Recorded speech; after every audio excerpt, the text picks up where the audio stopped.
10:34 minutos, último tramo de este otro aire. Vamos a tomarnos un tiempito para hablar de nuestro oficio, desde nuestro oficio. Tal vez la excusa de este 7 de junio, un poco para recuperar también prácticas de un periodismo comprometido, de un periodismo... en algún momento la palabra militante, que estuvo así tan estigmatizada, pero un periodismo que muchos seguimos mirando del que se sigue aprendiendo claramente, ¿no? Que es el periodismo de grandes periodistas como Rodolfo Walsh. Y otros tantos que podemos ir nombrando. Pero decíamos, vamos a tomarnos esta fecha para sugerir además un documental de Esteban Cadoche, un documental que recupera la vida de Rodolfo Walsh, además de... Hay otras cuestiones que está haciendo ahora Esteban, pero este documental, que es más que interesante, recupera a Rodolfo Walsh en un contexto, una práctica periodística, una práctica y una ética también. Y está en línea, Esteban, para charlar un ratito. Muy buenos días, ¿cómo estás? Alicia Rivas te saluda desde la radio de la universidad. Buen día, Alicia. Un saludo y felicidades para vos y para todos los compañeros periodistas de Misiones. Muchas gracias. Decíamos fuera de aire, en varias oportunidades estuvimos intentando generar las condiciones como para que pudieras venir a presentar este documental aquí en nuestra provincia, pero bueno, pasaron muchas cuestiones, entre ellos la pandemia.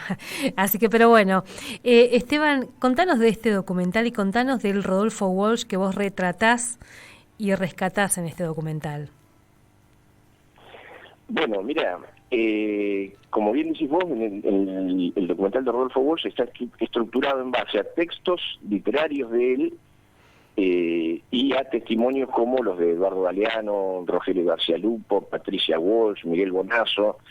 Hay dos cubanos que aparecen en el documental que son, junto con Rodolfo Walsh y con García Lupo, fundadores de Prensa Latina, allá por el año 59. La audiencia más joven no lo va a recordar, pero Prensa Latina fue la agencia de noticias de la Revolución Cubana que se crea a instancias del Che Guevara para contrarrestar la presencia nefasta de las agencias básicamente norteamericanas y europeas, que por supuesto difundían las peores noticias sobre el proceso de liberación del pueblo cubano, que arranca el 1 de enero del 59 con el Che y con Fidel. Y bueno, lo que yo me propuse, el público en parte ya ha dicho algo, pero seguirá diciendo si se pudo conseguir o no, fue, mostrar los trazos más sobresalientes de la vida de Rodolfo. Rodolfo Walsh básicamente dedicó su vida a la búsqueda de la verdad, a cualquier precio. Los que hayan leído Operación Masacre y los que conozcan la carta abierta a la Junta Militar sabrán que en dos momentos, uno es cuando él, irrumpe en la vida pública, su nacimiento a la vida pública, allá por el año 57, enfrentando la dictadura de la Revolución Libertadora, y la otra es la carta que desnuda los crímenes y la miseria planificada de la dictadura, las dos cosas juntas, que las pone en un mismo nivel, Rodolfo, como violaciones de los derechos humanos. Es decir, la miseria planificada de millones de personas también es una violación a los derechos humanos. Entonces, esa carta es una carta del 25 de marzo del 77, cuando fecha el 24, firmada el 24, y él intenta distribuir algunos ejemplares en buzones de la ciudad de Buenos Aires el 25 de marzo y cae en una emboscada de las patotas de la represión de la Argentina, que mira, eso solo ya te da una medida. Si vos no conocés nada de Walsh, uno lee eso y dice, pero ¿cómo? ¿Por qué estaban, Astiz, Pernía, Acosta? ¿Por qué estaba la clara mayor de la represión en Argentina cuando a una persona de 50 años y de, 60, 65 kilos le podían haber detenido con 3 policías, Era simbólico que tuviera la plana mayor, faltaban Maciel y Videla, para detener a una persona de esa contextura física y de esa edad. Era un gigante, Rodolfo Walsh, aunque no lo fuera físicamente, y se ve que los represores no conseguían hacer esta disociación, porque fue exagerado el operativo, digamos, para la tarea que tenían que...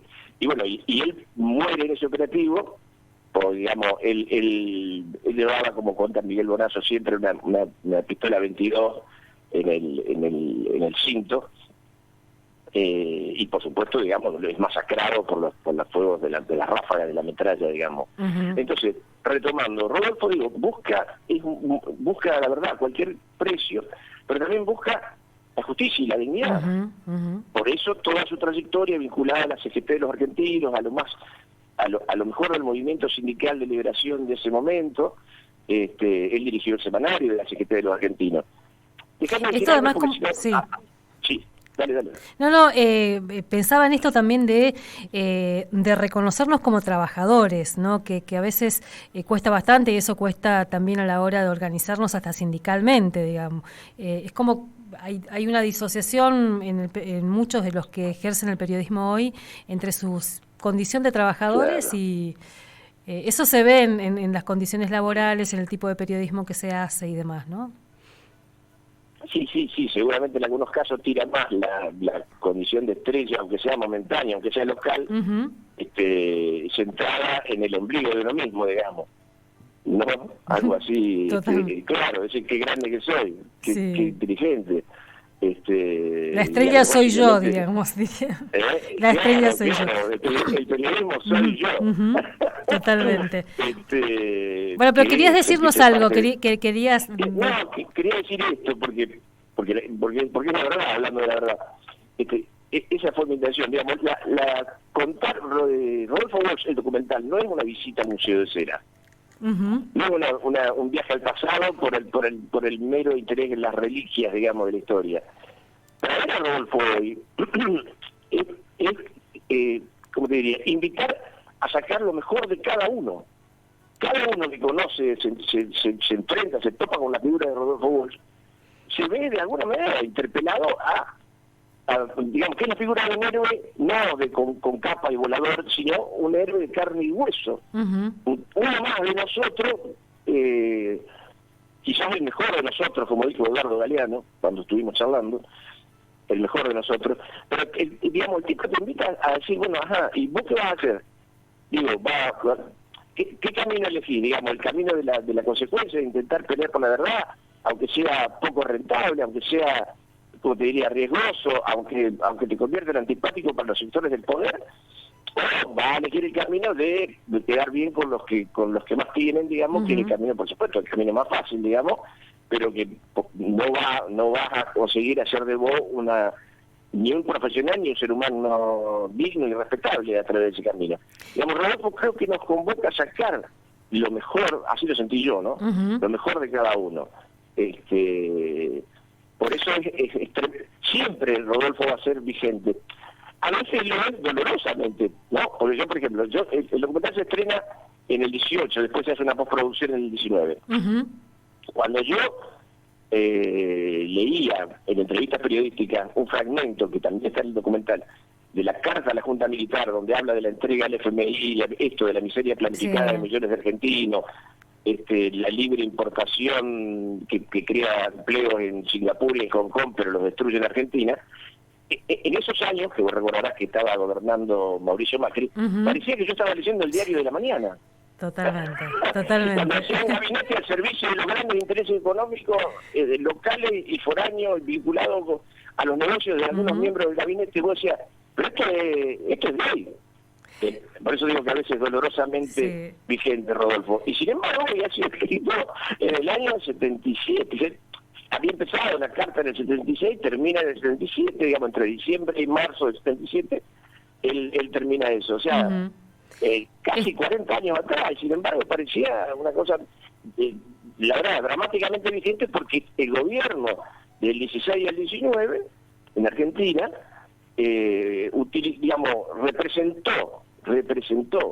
expresó a los mismos sectores sociales y económicos que la dictadura militar, esos sectores concentrados del capital local vinculado al capital financiero internacional, y utilizó las mismas herramientas, los mismos métodos, la libre importación de mercaderías a bajo precio para romper lo que había de industria nacional, salarios de hambre, despidos, Digamos, entonces, Rodolfo parecía que nos estaba hablando, digamos, en un reportaje de 3 minutos atrás, ¿viste? Esteban, y en esta reconstrucción de un poco de la historia y la trayectoria de Rodolfo Walsh, hablabas al principio de prensa latina, y nos advertías que hay muchos que tal vez no conozcan esa experiencia, y sería interesante, así brevemente, además, prensa latina en ese contexto, en un contexto donde la revolución se había concretado y había que defenderla, y donde había no sé si posibilidades, pero sí había todo un imaginario de lo que se podía generar desde allí, ¿no? Contanos de esa prensa latina. Mira, yo te diría dos cosas en honor a la brevedad. Por un lado, que para sacarlo a prensa latina de los protagonistas del terreno mitológico, uno, sin exagerar mucho, los podría comparar a todos ustedes, los que, no solamente de Misiones a Santa Cruz, en toda la provincia argentina, y también en Ciudad de Buenos Aires, libran una batalla cotidiana hace años, diariamente hace años, contra, por decirte, el poder concentrado de Clarín, Nación, etcétera, ¿no? Que estamos hablando de todos los cables del país, de diarios, radio, canales, cables. ¿Por qué? Porque digamos, la voz de ese conglomerado, que finalmente es un oligopolio, casi un monopolio de Clarín Nación, es como si fueran 300 decibeles y la de Alicia en la radio de Misiones es 0,5 decibeles por día. Lo que pasa es que la ventaja es que Alicia tiene muchas Alicias en distintos lugares del país, que todas las mañanas, por ejemplo en radio, hacen esto.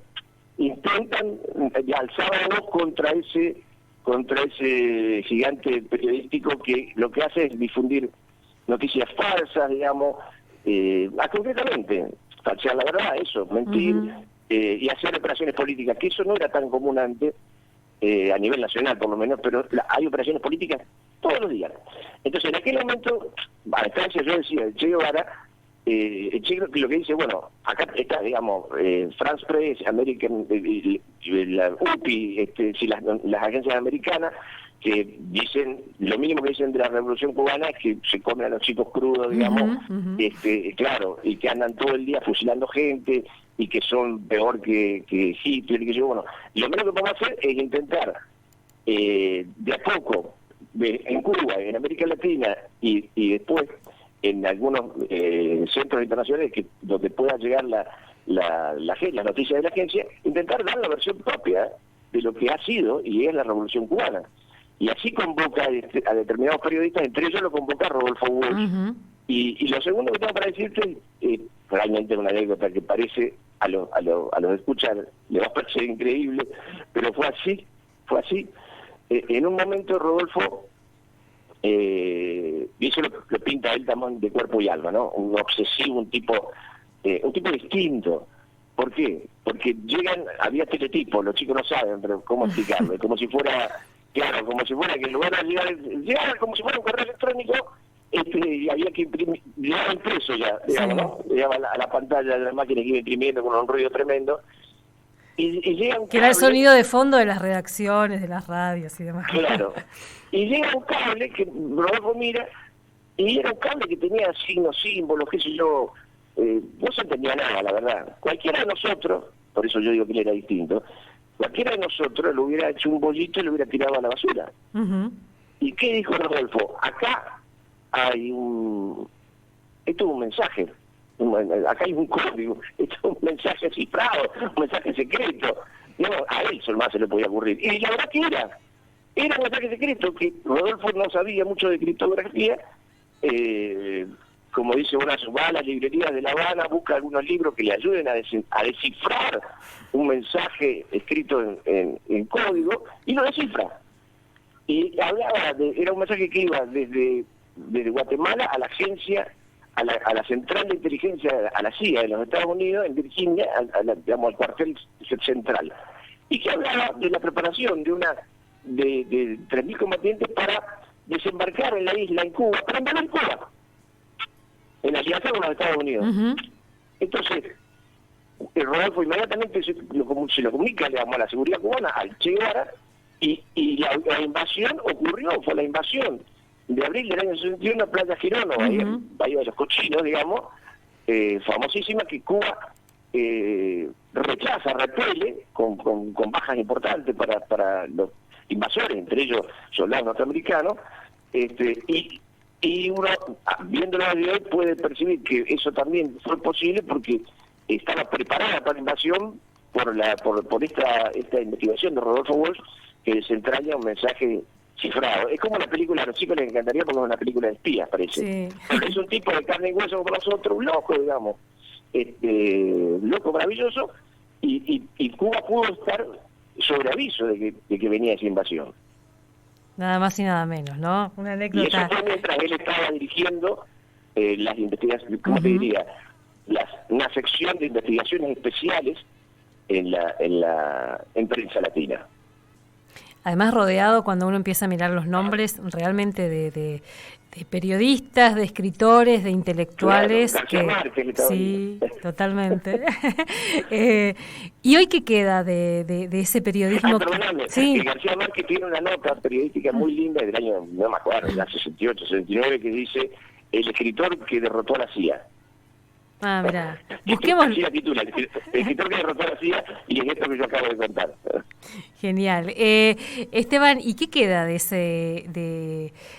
esa propuesta periodística, de esa propuesta militante de Prensa Latina hoy? ¿Y qué crees que quedan también en el periodismo, en los que piensan el periodismo tal vez desde esos lugares? Mira, a mí, gracias a las nuevas tecnologías, digamos, porque si yo tuviera que ir a comprarlo estaríamos complicados, Alicia. Porque yo hacía algo, es una cualidad, no buena, una cualidad personal, es que yo no tengo espalda, digamos, entonces no podría proveerme los medios todos los días de consultas periodísticas, bibliográficas, pero gracias a Internet a mí me llegan, de hecho hace 2 minutos me acaba de llegar un semanario que se llama Hora Cero, que se hace aquí en Santa Fe y zona, yo vivo en Santa Fe, que tiene una calidad periodística muy muy buena, y que es, por supuesto, un semanario que busca eso, lo mismo que ustedes, la verdad, con lo cual uno va a leer ahí o va a escuchar en las radios de ustedes, digamos, una voz distinta a la que se escucha casi todo el día en la mayoría de los medios. Yo creo firmemente que eso está, que eso existe, que eso no ha desaparecido, ni mucho menos, que al contrario, eso está cada vez más fuerte, digamos. Mira, incluso hay estudiantes, o que eran estudiantes en la época de la ley de medios, que se han recibido, y ¿sabes qué?